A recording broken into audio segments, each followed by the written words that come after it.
What happens when a group of bikers threatens a teen only to discover he's trained to fight back? They instantly regret it. Let's dive in to see how this gripping tale unfolds.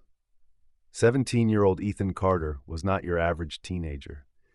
He lived in a small, quiet town nestled near the mountains. Ethan had a lean build, unassuming brown hair, and eyes that seemed to study the world intently. People often underestimated him because of his calm demeanor, but what they didn't know was that Ethan had spent the past 6 years training in martial arts. His father, a former Special Forces officer, had started teaching him when Ethan was just 11. The lessons were more than about self-defense. They were about discipline, respect, and never using his skills unless absolutely necessary. Ethan was known around town as a helpful and polite young man. He had a part-time job at the local bookstore and loved spending his evenings hiking in the woods or reading on the hillside overlooking the town. Life was peaceful until one fateful Saturday night. Ethan had been at his friend Jacob's house helping him fix his old dirt bike. They had spent hours tinkering with the engine, laughing and joking, and finally got it running. As the evening grew darker, Ethan decided to head home.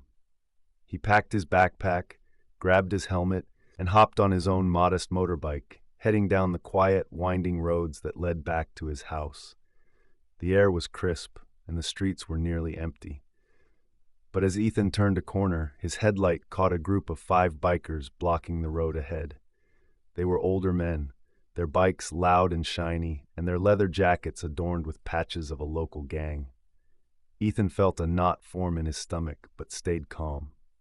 He pulled his bike to a stop a few feet away from them. One of the bikers, a burly man with a thick beard, stepped forward. "Hey, kid," he said, his voice gruff. "Nice bike you got there. How about you let us take it for a spin?" Ethan remained seated, his hands steady on the handlebars. "Sorry, sir, I can't do that," he replied politely. The bearded man laughed, and the other bikers joined in. "Oh, you can't, huh?" he mocked. "Looks like we've got ourselves a tough guy." Another biker, a wiry man with a scar running down his cheek, chimed in. "You think you're special, kid? Out here on our road?" Ethan's heart was pounding, but he forced himself to think clearly. "I'm just passing through," he said. "I don't want any trouble." But trouble had already found him. The bikers surrounded him, their taunts growing louder. One of them reached out and grabbed Ethan's backpack, yanking it away from him. Ethan clenched his fists but didn't react. He remembered his father's words, "Stay calm, assess the situation, only act if you have no other choice."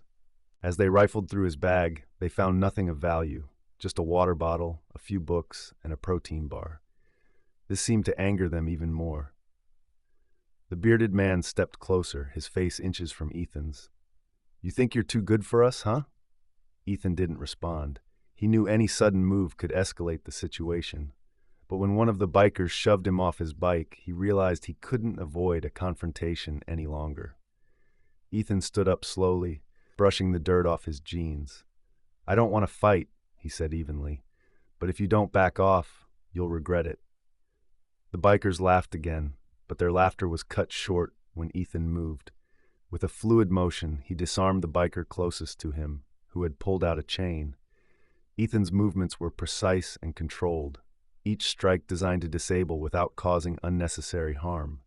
Within moments, 2 bikers were on the ground, groaning in pain. The remaining 3 hesitated, shocked by the sudden turn of events. Who is this kid?" one of them muttered. The bearded leader growled and lunged at Ethan, swinging a fist the size of a ham. Ethan ducked, his training kicking in like second nature. He swept the man's legs out from under him and pinned him to the ground. "I told you to back off," Ethan said, his voice calm but firm. The other 2 bikers took a step back, realizing they were outmatched. "We didn't mean anything by it, man," one of them stammered. "Just having some fun." "Fun?" Ethan repeated, standing up. He looked at the men, his eyes steely. "You think it's fun to scare people? To take what isn't yours?" The bikers didn't respond. They helped their fallen comrades to their feet and backed away. Ethan watched as they climbed onto their bikes and roared off into the night, their bravado shattered. Ethan retrieved his backpack and inspected his bike for damage. He was about to leave when he noticed something lying on the ground, a small leather pouch. He picked it up and opened it, finding a handful of ID cards and credit cards. It didn't take long to realize that the bikers had been involved in more than just petty intimidation. Ethan took the pouch to the police station the next morning and told them what had happened. The officers were impressed by his courage and relieved to recover evidence linked to a string of robberies. As word spread through the town, people began to see Ethan in a new light. He wasn't just the quiet, bookish kid anymore. He was a hero. But Ethan didn't feel like a hero. To him, it was just another lesson from his father put into action. And as he sat with his family that evening, sharing the story of what had happened, he realized that true strength wasn't about fighting. It was about knowing when to stand up for what's right. And so, the bikers learned a lesson they wouldn't forget. As for Ethan, his story became a reminder to everyone in the small town that courage often comes in the most unexpected forms. That's the story, friends. I hope you enjoyed it. It was a pleasure sharing it with you all. Don't forget to comment below and let me know where you're watching from. It's always fun to see the global reach of these stories. And if you haven't already, please hit that subscribe button for more amazing stories, tips, and tricks. Thank you for watching, and I'll see you in the next one.